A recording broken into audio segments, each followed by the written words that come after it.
pecahin nggak apa-apa, nggak masalah deh.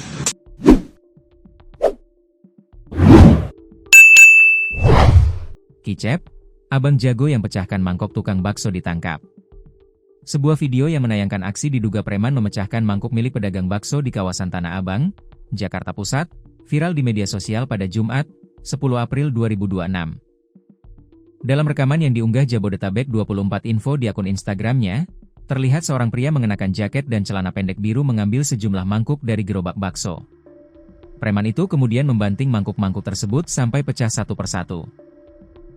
Aksi tersebut terjadi di tengah perdebatan antara pelaku dengan pedagang bakso.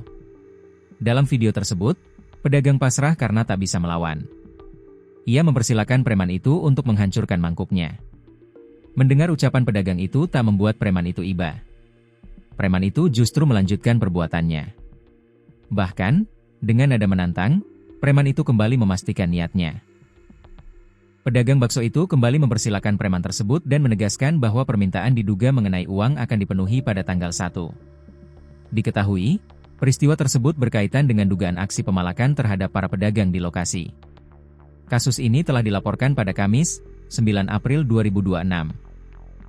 Laporan bermula dari informasi masyarakat terkait dugaan pemerasan dengan ancaman di kawasan bawah jembatan penyeberangan orang, JPO, Jalan Fahrudin, Kelurahan Kampung Bali. Polisi juga mengidentifikasi bahwa pelaku dalam video viral tersebut merupakan bagian dari kelompok yang melakukan pemalakan terhadap pedagang di sekitar lokasi, tepatnya di warung kopi Berkah. Tak lama berselang, petugas berhasil mengamankan 3 orang pelaku yang diketahui merupakan warga setempat, masing-masing berinisial TDT, 26, DA, 36, dan OP, 36.